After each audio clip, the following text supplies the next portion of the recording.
नमस्ते दोस्तों, study with सुंदर में स्वागत है। आज हम बात करेंगे उमा भारती है। यूपीएससी 2022 में इन्होंने तीसरी रैंक लाई है, थर्ड रैंक इनकी है।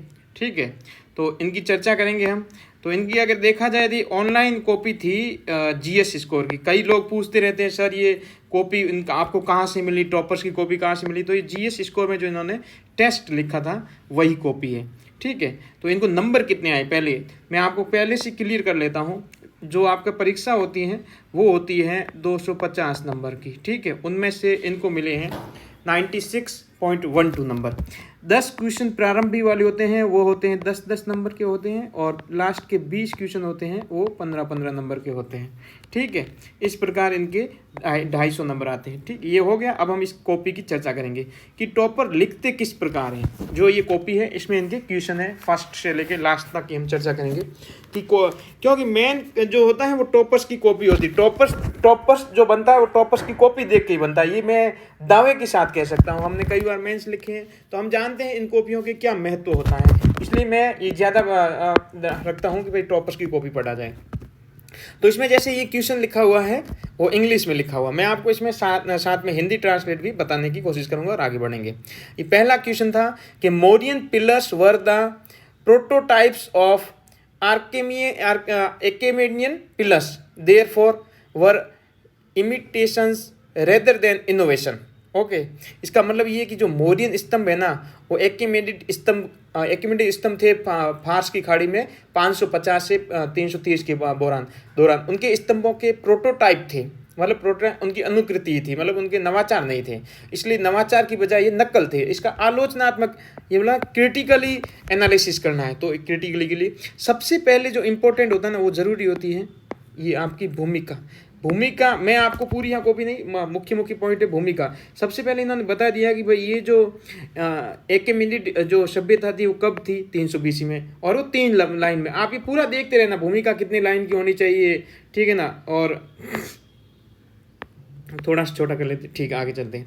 अब सेकंड चीज़ इन्होंने जो पूछी थी ना कि ये नवाचार नहीं नकल थे, तो सबसे पहले आपको बताना चाहिए कि भाई नकल किस सेंस में। तो इन्होंने ये बताने की यहाँ कोशिश की है नकल नहीं नवाचार कैसे हैं। ठीक है ना, उसके बाद इन दोनों की तुलना कर दी। सबसे इंपॉर्टेंट और महत्वपूर्ण जो होता है ना वो होती है तुलना। जैसे 6 पॉइंट यहाँ लिख दिए तुलना में, और प्रारंभिक और 6 पॉइंट यहाँ लिख दिए थे कि दोनों में क्या क्या डिफरेंस था और क्या क्या अंतर था। उसके बाद आप बता सकते हो, खुद ही बताएंगे। और जो सबसे इम्पोर्टेंट ये है डायग्राम बनाना कि इनमें जो इनकी विशेषता क्या है डायग्राम के रूप में दे दी। और लास्ट में यहाँ पर जो निष्कर्ष के रूप में इन्होंने यहाँ बताने की कोशिश की भाई ये इनका निष्कर्ष था, भाई कौन सी अच्छी है, कौन सी नवाचार किया नहीं किया।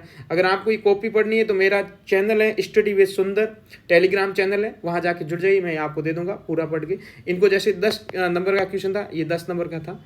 ठीक है, ये 10 नंबर का था और 250 शब्द का था। तो लमसम ये 2 पेज में 250 शब्द आ जाते हैं। जैसे ये पेज है और उसके बाद इतना पेज है, इतने में 250 शब्द इतना ही लिखना होता है। थोड़ा वेन डायग्राम है, डायग्राम बना के बता देना चाहिए और निष्कर्ष लिख के। तो 10 में से अगर ऐसा लिखेंगे ना जो आप समझ सकते हो ये तीसरी रैंक है और इनको 10 में से 4 मिल रहे नंबर, तो आप जान जाते हो। और ये कॉपी बहुत ही अच्छी सी कोचिंग ने चेक कर ली है। देखिए कितना मतलब मेहनत करनी पड़ती है, पूरी एक टू द पॉइंट कॉपी देखनी पड़ी। मैं भी अभी वर्तमान में यूपीएससी दृष्टि संस्थान आईएएस में मेंस टॉपर्स की कॉपियाँ चेक कर रहा था, अभी फ्रीलांस के रूप में हम जुड़े हुए थे। ठीक है, अब सेकंड जैसे क्वेश्चन है।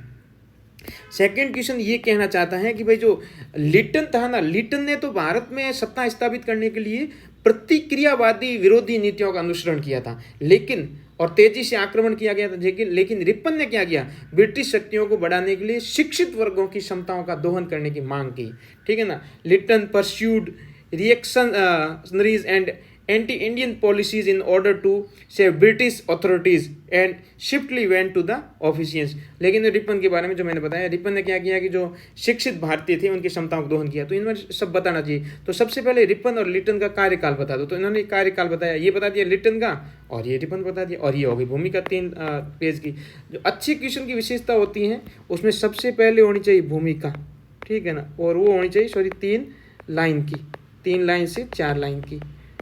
उसके बाद है जो पॉइंट बताया हुआ रिपन और लिटन की तुलना कर दो कि भाई लिटन क्यों प्रतिक्रियावादी थे और रिपन कैसे अच्छा था, उसने भारतीय शिक्षित वर्ग के ऊपर कैसे भरोसा जताया। और लास्ट में निष्कर्ष दे दो, क्वेश्चन खत्म हो जाएगा। निष्कर्ष देना जरूरी। जैसे यहाँ लिख दिया reactionaries anti Indian policies of Lytton, Lytton की क्या क्या पॉलिसीज थी, ये वर्नाक्युलर प्रेस एक्ट लेके आ गया था 1878 में, इसकी चर्चा कर ली। सेकंड, और एग्जाम्पल देना बहुत जरूरी, सेकंड है वर्नाक्युलर जो एक्ट के बारे में 1878 में एक्ट लाया था, इसके अंदर जो विशेष प्रावधान किए गए थे, फ्रीडम को कैसे दबाया गया वो बता दिया, ठीक है ना। सिविल सर्विसेज की एज जो थी ना वो 21 साल से घटाकर 19 साल कर दी थी, उसके बारे में बता दिया गया।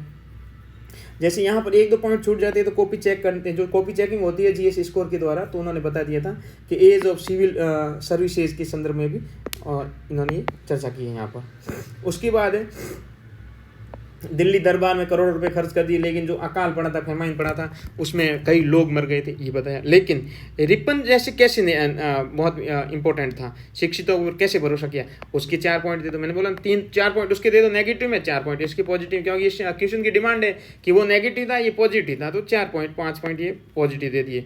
जब से पहले वर्नाक्युलर एक्ट हटा दिया था इसने, ठीक है ना। फैक्ट्री एक्ट 1980 लाया था, 81 थी, ठीक, 81 लाया था।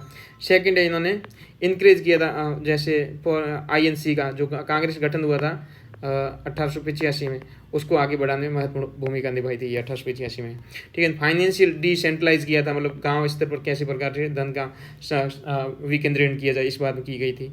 उस प्रकार एजुकेशन को बेटर करने के लिए इन्होंने कोई कमिटीज़ लाए थे इम्प्लीमेशन करने के लिए, ये सारी चीज़ें लिख दी। और उसके बाद लास्ट में जाके 3 लाइन का निष्कर्ष देना है, कितने 3 लाइन का निष्कर्ष दे दिए। और ये देखिए इनको 3.5 नंबर मिले, ये मतलब इतनी अच्छी कॉपी लिखी हुई है ना, उसके बावजूद 3.5 मिले 10 में से, क्योंकि शुरुआत के 10 क्वेश्चन 10-10 नंबर के होते हैं, और लास्ट के जो 10 क्वेश्चन होते हैं वो 15-15 नंबर के होते हैं, तो उसमें से 4.5-5 नंबर मिल जाएंगे, लेकिन इनमें 3.5, 3, 4 इस प्रकार चलेगा। अब जैसे तीसरा क्वेश्चन है, तीसरा क्वेश्चन है इंग्लिश में, ये क्वेश्चन ये कहना चाहता है कि महात्मा गांधी ने सुभाष चंद्र बोस को क्या बोला था, प्रिंसेस ऑफ द पेट्रोइट बोला था। इसका मतलब होता है कि देशभक्तों का राजकुमार, और बोस ने गांधी को महात्मा बोला था, फादर्स ऑफ द नेशन बोला था। इन दोनों में विरोधाभास थे, ठीक है।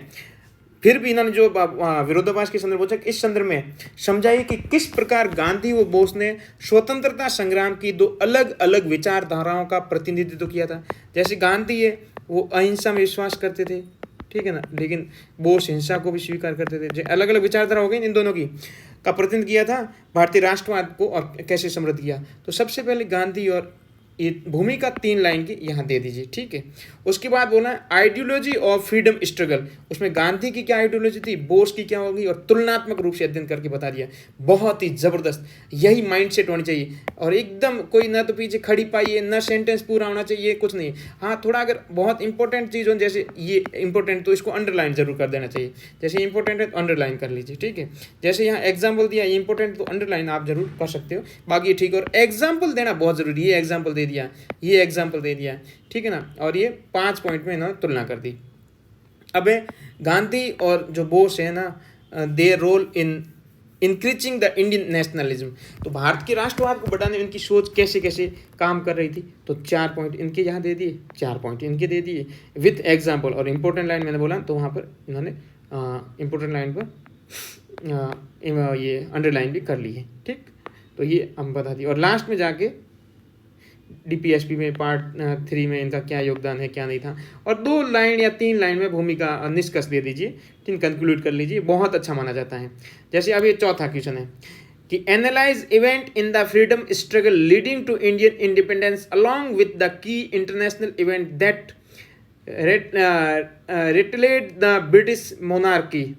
तो इसका मतलब ये है कि भारत के जो स्वतंत्रता के लिए अग्रणी स्वतंत्रता संग्राम की घटनाओं के साथ उन प्रमुख अंतर्राष्ट्रीय घटनाओं का विश्लेषण करना है जिन्होंने ब्रिटिश राजद्रोही को झकझोर कर रख दिया था। ये कहना चाहता है भाई, जो भारत में तो घटना हुई थी, और जैसे ये भारतीय, ये है फ्रीडम स्ट्रगल में भारतीयों घटनाएं लीडिंग टू इंडियन इंडिपेंडेंस, और ये इंडियन है, और ये फ्रीडम ये फॉरेन वाली होगी, जो विदेशी होगी शायद ये है, नहीं ये वही है। पहली बात की स्वतंत्रता संग्राम में अग्रणी घटनाओं के साथ उन प्रमुख अंतर्राष्ट्रीय घटनाओं का विश्लेषण करें। सबसे पहले तो अपने जो घटना, ये भूमिका लिख दी 2 लाइन की, ठीक है। उसके बाद यहाँ क्या लिख रहा है मेरे खुद की समझ नहीं आ रहा है, कि leading to event in freedom struggle की इवेंट लिख दी, लीडिंग टू इंडियन इंडिपेंडेंस, और भारतीय स्वतंत्रता की घटना यहाँ पर लिख दी। जैसे अगस्त ऑफर 1940 में आया था, clear number the dominion state, और ये अगस्त आया था लेकिन क्लियर नहीं कर रहा था डोमिनियन को, ठीक है ना। उस प्रकार इन्होंने यहाँ जोड़ के 4 पॉइंट बता दिए और 8 पॉइंट इन्होंने 7 पॉइंट बहुत ही अच्छे बता दिए गए। उसके बाद इंटरनेशनल इवेंट जो इन्होंने पूछा था ना वो भी बहुत अच्छे, टू द पॉइंट लिखना है, जितना जैसा पूछा है उतना पूरा पूरा बताना है। जैसे इंटरनेशनल इवेंट का बोला था, भारतीय स्ट्रगल का बोला था, दोनों बता दिए। इंटरनेशनल में वर्ल्ड वॉर सेकेंड की चर्चा की है, बाइपोलर वर्ल्ड यूएसएसआर और यूएससी की चर्चा की है विद एग्जाम्पल, ठीक है ना। लेबर पार्टीज ऑफ ब्रिटिश की जो थी ना उसकी चर्चा की गई है, ठीक है। एंटी कॉलोनियल स्ट्रगल उसके बारे में, और हेडिंग बना करके एग्जाम्पल देकर बहुत ही अच्छे समझाने की कोशिश की है। और यहाँ इन्होंने छोटा सा निष्कर्ष दे दिया 3 लाइन का, और ये बहुत ज़रूरी था निष्कर्ष देखता वो। अब 5वां क्वेश्चन है, trace the course of the movement for Italian unifications from 1948 with special reference to the contribution of Mazzini। अब ये कहना चाहता है कि भाई जो मैजेनी के योगदान के विशेष संदर्भ में 1848 की इटावली एकीकरण के आंदोलन की रूपरेखा का पता लगाना ही बोला है। तो सिंपल है, 3 लाइन में भूमिका लिख दी, ठीक है ना। अब इटालियन बिफोर यूनिफिकेशन से मैपिंग कर ली, ये मैपिंग करना बहुत ही ज़रूरी होता है, ठीक है। उसके बाद है इटालियन यूनिफिकेशन मूवमेंट है, उसमें क्या क्या हुआ था, उसमें ये सारा जैसे फर्स्ट पॉइंट, सेकंड पॉइंट और विथ एग्जाम्पल दे के पूरा बता देते हैं।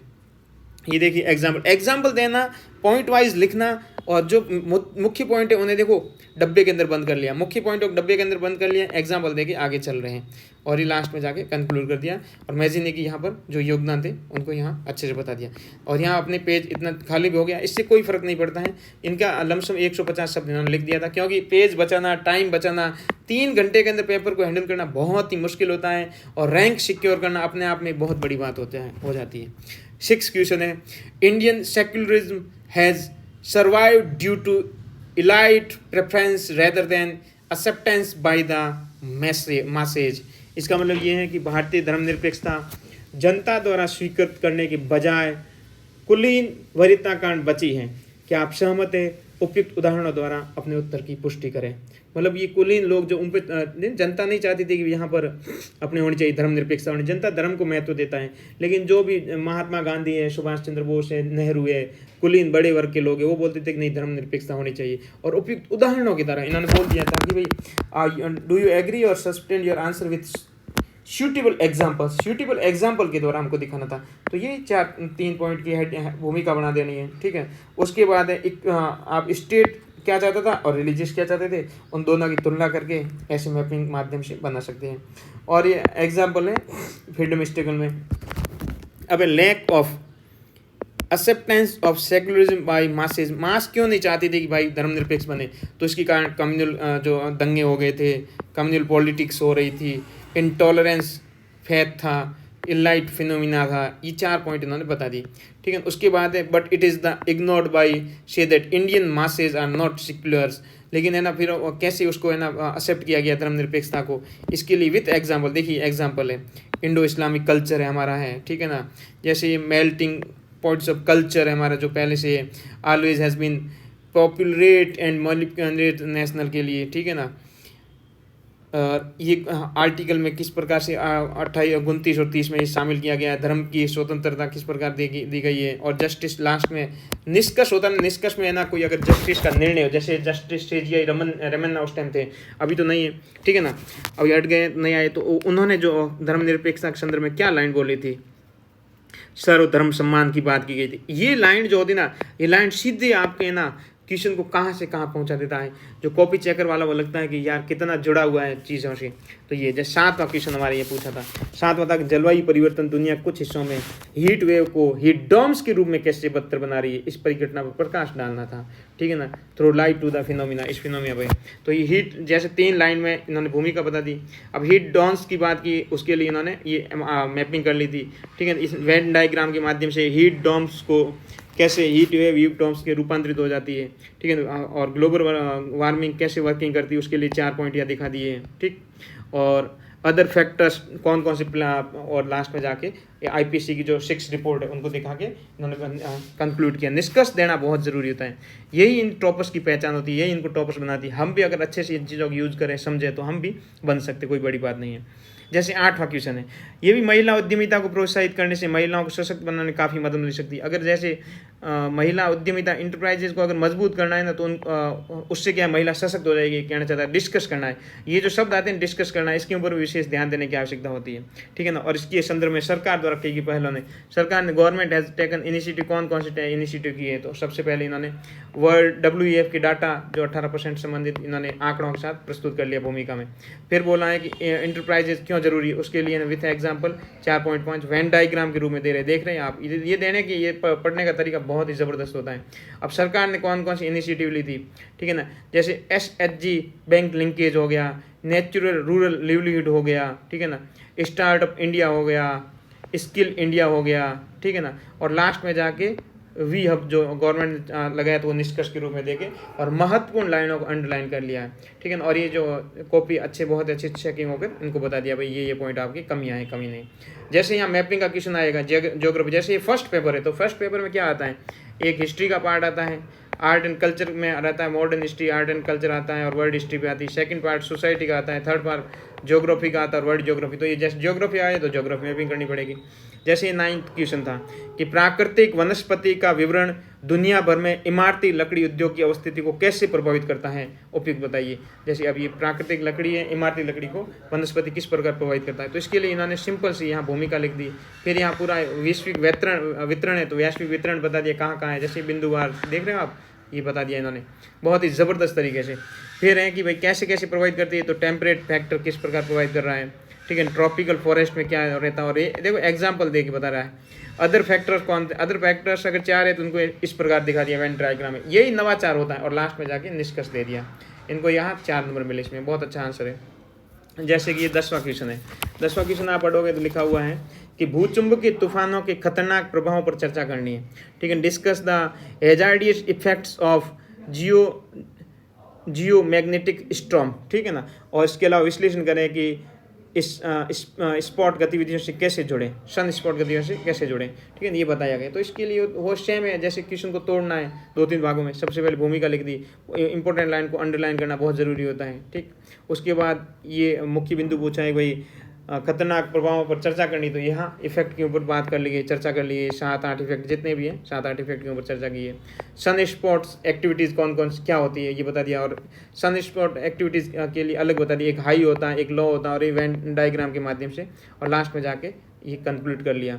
और आदित्य L1 जो इसरो का मिशन हो रहा है उनको छोड़ा जा रहा है, इनको समझने में क्या मदद मिलेगी, क्योंकि UPSC PT में क्वेश्चन पूछा हुआ तो मेंस में भी रिपीटेड हो जाते हैं। और GS जो स्कोर ये कोचिंग इन्होंने बहुत ही अच्छे से क्वेश्चन बना के यहाँ पूछा गया है। अब जैसे 11वां क्वेश्चन प्रारंभ हो गया है, तो 11वां क्वेश्चन जो होगा ना वो आपका 15 नंबर का होगा, 250 शब्द। तो इसके लिए 3 पेज दिए जाएंगे, जो 10 नंबर का होता है उसके लिए 2-2 पेज लिखे जा रहे हैं। अब देखो 3 पेज होगा। अब जैसे 11वां क्वेश्चन है कि प्रारंभिक इतिहास के पुनर्निर्माण में गुफा चित्रों के महत्व को बताइए। तो प्रारंभिक भारत में उसमें गुफा चित्रों का क्या महत्व था। इसके अलावा प्राचीन चट्टान की शरण को तेज करने में जलवायु परिवर्तन की भूमिका बताना, और जो चट्टान होता है उनका शरण तेज हो रहा है जलवायु परिवर्तन की वजह से, तो उसका कारण है। तो इसके लिए नॉर्मल सबसे पहले तो ये गुफा चित्रिंग में जो पुनर्निर्माण भूमिका होनी चाहिए, तो यहाँ पर उन्होंने भूमिका दे दी। और कहाँ कहाँ गुफा निर्माण पाया जाता है इंडिया के अंदर, बहुत ही अच्छे से मैपिंग करके दे दी, ठीक है। पता ही नहीं चलेगा कि इनका ऑप्शनल कौन सा है। चेक करने वाला ये सोचेगा ज्योग्राफी चेक करता है मैपिंग को, तो सोचना है ज्योग्राफी ऑप्शनल है। हिस्ट्री की कॉपी चेक करने वाला था तो सोचना है ये तो हिस्ट्री ऑप्शनल वाला है, ठीक है ना। इस प्रकार टॉपर बने जाते हैं। हर चीज़ में पकड़ मजबूत होनी चाहिए। जैसे केव पेंटिंग्स से, ठीक है ना, रिकनेक्शंस ऑफ अर्ली हिस्ट्री में क्या क्या इनके साथ कनेक्शन था, तो ये आपके तुलनात्मक अध्ययन के रूप में यहाँ पर पूरा का पूरा पॉइंट टू पॉइंट बताने की इन्होंने प्रयास कर लिया पूरा। और लास्ट में इन्होंने बताया कि भाई जो क्लाइमेट चेंज में कैसे कैसे हो रहा है डिग्रेडेशन, ठीक है, सारे एग्जाम्पल के साथ विथ एग्जाम्पल सारा अक्षर बता दिया, और लास्ट में जाके इन्होंने निष्कर्ष दे दिया इनको। जैसे अब ये 15 नंबर क्वेश्चन था तो 7 नंबर मिल गए, बहुत ही ज़बरदस्त 7 नंबर होते हैं। जैसे 12वां क्वेश्चन है कि औद्योगिक सांस्कृतिक आधिपत्य के खिलाफ प्रारंभिक भारतीय बुद्धिजीवियों द्वारा विकसित सांस्कृतिक प्रतिरोध के मुख्य रूपों पर चर्चा करें, ठीक है। और प्रारंभिक सांस्कृतिक वैचारिक प्रतिरोध किस प्रकार राष्ट्रवाद से संबंधित था। तो जो भी था इसमें सबसे पहले भूमिका जो पूछा हुआ है main forms of the culture resistance है तो उसके लिए 4 पॉइंट दे दिए विद एग्जाम्पल के साथ, 4 या 8 पॉइंट जो भी, क्योंकि बड़ा क्वेश्चन था तो बड़ा क्वेश्चन के साथ ज़्यादा पॉइंट दे दिए। अब कल्चर रेजिस्टेंस है और नेशनलिज्म आपस में कैसे जुड़े हुए, जैसे सेकंड प्रश्न पूछा हुआ था ना कि भाई सांस्कृतिक वैचारिक प्रतिरोध किस प्रकार राष्ट्रवाद से संबंधित है, तो एकदम हेडिंग बना के और इस प्रकार इन्होंने बता दिया कैसे है, उसके लिए 3 पॉइंट ये दे दिए और 6 पॉइंट टोटल दे दिए, और एग्जाम्पल साथ में एग्जाम्पल जैसे ये शिवाजी के एग्जाम्पल दे दिया, ठीक है। और लास्ट में जाके इन्होंने निष्कर्ष दे दिया, भाई इनका क्या निष्कर्ष होना चाहिए। ये कॉपी अगर आपको पढ़नी है तो मेरे टेलीग्राम में स्टडी सुंदर वहाँ जुड़ जाइए, मैं वहाँ पे डाल दूंगा। जैसे 13वां क्वेश्चन ये है कि भारत छोड़ो आंदोलन को स्वतः स्फूर्त क्रांति क्यों कहा जाता है, ठीक है ना। Why is the Quit India movements characterize as a spontaneous revolutions, did it accelerate the process of Indian independence, ठीक है। क्या भारतीय स्वतंत्रता की प्रक्रिया में तेजी आई, यही कहना चाहता है, ठीक। तो यहाँ पर इन्होंने वही गांधी जी ने नारा दिया था डू एंड डाई का, मुख्य लाइन है कब स्टार्ट हुआ था और वो भूमिका में दे दिया। उसके बाद बोला जा रहा है क्वाइट इंडिया मूवमेंट जो ये QIM है स्पॉन्टेनियस स्ट्रगल मतलब त्वरित कैसे था, तो उसके लिए इन्होंने बता दिया जो पॉइंट मुख्य पॉइंट होता है। इससे क्या होता है पता है, ये जो पेज ये खाली छूट गया, ये खाली, इससे समय बचता है। 3 घंटे में ना लिख नहीं पाते, इतने अच्छी मतलब लिखने को तो मैं पूरा लिख देता हूँ, लेकिन इतनी अच्छी राइटिंग से इतनी मतलब बहुत शानदार वाइब्रेंट प्रेजेंटेशन आ नहीं पाता, ठीक है ना। और इसकी लिमिटेशन भी बता दी, क्योंकि इन्होंने चर्चा की बात की थी तो लिमिटेशन बता दी, CPI क्या बोल रही थी, ठीक है ना, लीडर्स की और इनकी क्या सोच थी। लास्ट में जाके इनका क्वेश्चन है but it certainly accelerate the process of Indian independence, क्यों किया था, तो इसका टाइमिंग ठीक था, ठीक है ना। 4-5 चीज़ें, ये 5 चीज़ें बता दी और लास्ट में जाके निष्कर्ष दे दिया। अब जैसे 14 क्वेश्चन है, 14 क्वेश्चन ये बोल रहे हैं कि भाई आप स्वतंत्रता के बाद आदिवासी लोगों का एकीकरण उनकी समृद्ध सांस्कृतिक विरासत को संरक्षित करते हुए किस किया जाता था, ठीक है ना। जो सांस्कृतिक लोगों के जो एकीकरण है ना, समृद्ध सांस्कृतिक विरासत को सुरक्षित करते हुए किया जाता था। उपयुक्त कथन का सामना करने वाली समस्याओं और आदिवासी लोगों के एकीकरण में अपनाए गए दृष्टिकोणों पर चर्चा करनी। तो वही भूमिका इनकी देखिए टू द पॉइंट आ रहा, भूमिका ठीक है, ट्राइबल प्रॉब्लम्स क्या क्या थी, ठीक है ना, विथ एग्जाम्पल्स यहाँ आंकड़ों के साथ देख दी, ठीक है ना। उसके बाद लास्ट में एक various opportunities adopt in integrations of tribal peoples, कौन कौन सी अडॉप्शन ट्राइबल पीपल्स के द्वारा किया जा रहा था, और लास्ट में जाके यहाँ इन्होंने निष्कर्ष के रूप में दे दिया। ये 3 पेज में आ रहा है पूरा। जैसे मैपिंग आया क्वेश्चन, तो मैपिंग का मैपिंग जैसे अभी क्वेश्चन आप पढ़ लेना खुद ही, ठीक है। मैं ऐसे ही बताता हूँ, जैसे भूमिका लिख दी, मैपिंग लिख दी, ठीक है ना। जो इन्होंने पूछा है कि हिमालयाज आर स्टिल लूजिंग, तो किस प्रकार हिमालय पे जलवायु परिवर्तन का कुछ प्रभाव होगा, इन्होंने बता दिया। ये जो कॉन्टिनेंट थ्योरी है, ठीक है ना, परतों के बारे में वो बता दिया, ठीक है। सिकिंग्स ऑफ हिमालयज पिघल रहे हैं उनके बारे में 4 पॉइंट बता दी, और लास्ट में इन्होंने बोल दिया आइसोस्टेज प्रिंसिपल्स ऑफ द, इन्होंने जो है ना हिमालय बनाने की प्रिंसिपल पूछे हुए थे क्वेश्चन के अंदर, तो वो मैपिंग के साथ, ये ज्योग्राफी में देखो 3 जगह मैपिंग की और लास्ट में जाके निष्कर्ष भी दिया है। इस प्रकार जाके पूरा क्वेश्चन आपका हो जाता है। अब ये पूछ रहा है कि भारत में क्षेत्रवाद हमारे राजनीतिक शरीर को कमजोर करने के बजाय समृद्ध किया है। अब उदाहरणों के आधार बताओ कि क्षेत्रवाद ने कैसे मजबूत किया, तो सबसे पहले क्षेत्रवाद के लिए परिभाषा दे दो, ठीक है ना। फिर है ना क्षेत्रवाद की पॉलिटिक्स के बारे में बता दो 4 पॉइंट की, भाई क्षेत्रवाद की पॉलिटिक्स क्या होती है। उसके बाद है कि जो क्षेत्रवाद has the also weekend Indian polity, भाई पॉलिटी को कहाँ का वीकेंड किया और कहाँ मजबूत किया, तो वीकेंड जहाँ जा किया है, जैसे गोरखालैंड ने वीकेंड किया, वो भी यहाँ पे वीकनेस के साथ बता दिया, भाई यहाँ वीकनेस है, ठीक है। कहाँ है ना मेजर्स क्या क्या लेने चाहिए, तो ये मेजर्स के बारे में 4 चीज़ बता दी, और स्ट्रॉन्ग वाला पहले बता दिया था, और यहाँ जाके निष्कर्ष दे दिया। जैसे 17वां क्वेश्चन है, 17वां क्वेश्चन ये बोल रहा है कि भाई उच्च जनसंख्या के घनत्व के साथ साथ उपयुक्त सामाजिक भौतिक संरचना हाल की दुनिया में कई बड़े शहरी स्थानों को नष्ट करने वाली साबित हुई है। इस संदर्भ में अधिक रहने योग्य समुदाय से जुड़े और जलवायु के अनुकूल शहरी स्थानों के लिए रणनीति, तो अच्छे मतलब जनसंख्या घनत्व कम करना और अच्छे शहर बनाने जहाँ भी जनसंख्या घनत्व कम हो, तो उसके लिए एक रिपोर्ट यहाँ प्रस्तुत कर दिया, ठीक है। वर्ल्ड डाटा की रिपोर्ट इन्होंने दे दी। उसके बाद किस प्रकार ये खतरनाक हो सकता है, तो 4 पॉइंट खतरनाक ही दिखा दी। उसके बाद इसके लिए क्या क्या प्रयास किए जा सकते हैं, कौन सी सिटी अच्छी हो सकती है, ये बता दिया, और कम्युनिटी रिजर्व इसके लिए कैसे फायदेमंद हो सकते हैं, ये सारे करके, और लास्ट में जाके यहाँ पर इन्होंने निष्कर्ष दे दिया। और ये बहुत ही अच्छा क्वेश्चन आंसर माना जाएगा, जैसे ये 6 नंबर में इनको आए हैं।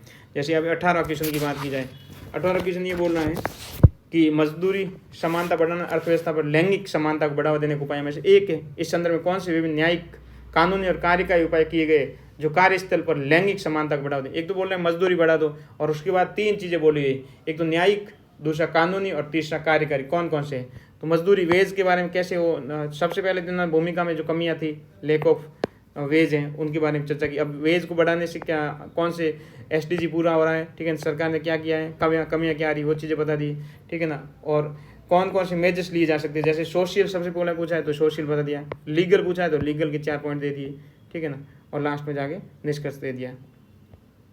अब 19 है, इसमें वैसे निष्कर्ष इन्होंने दे नहीं पाए हैं, ठीक है, निष्कर्ष देना चाहिए था, इसलिए इनको 4 नंबर मिले, कम नंबर मिले, देख रहे हो।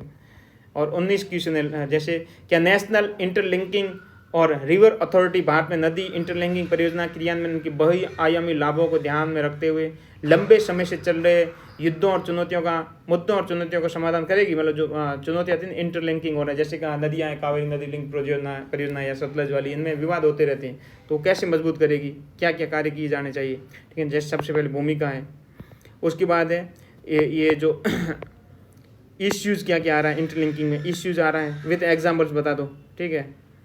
तो वो इश्यूज़ इन्होंने बता दिया, 5 पॉइंट के अंदर है। अब पूछा है कि but river linking has multi dimensions benefit, इसकी बेनिफिट क्या है, तो बेनिफिट के लिए इन्होंने अलग से ये वेन डायग्राम के रूप में किया, और अब इनकी बेनिफिट्स की चर्चा कर ली। यूज़फुल ऑफ ये हैं, और ये नीड्स, इनकी एक तो यूज़फुलिटी और नीड्स क्या क्या, और इनको तुलनात्मक अध्ययन करके लास्ट में निष्कर्ष लेके बता दिया, बहुत ही ज़बरदस्त। अभी जैसे लास्ट क्वेश्चन है, लास्ट बोल रहा है कि एल नीनो दक्षिण दोलन हमेशा उपमहाद्वीप में सामाजिक आर्थिक समस्याओं के कारण हिंद महासागर द्वीप ध्रुव को प्रतीक रूप से प्रभावित करता है, उसके बारे में चर्चा करनी थी। तो वो जो भी थी उसके लिए इन्होंने यहाँ भूमिका लिख दी, उसके बाद यहाँ मैपिंग कर ली, भाई ये है क्या, और एल नीनो से जो डायपोल के संदर्भ में क्या क्या चर्चा होनी चाहिए, वो चर्चा यहाँ करके और पॉइंट वाइज इनको बता दिया भाई कैसे प्रभावित कर रहा है, और उसके लिए क्या मेजर्स लिए जा सकते हैं, क्या किया जा रहा है, लास्ट में निष्कर्ष दे दिया।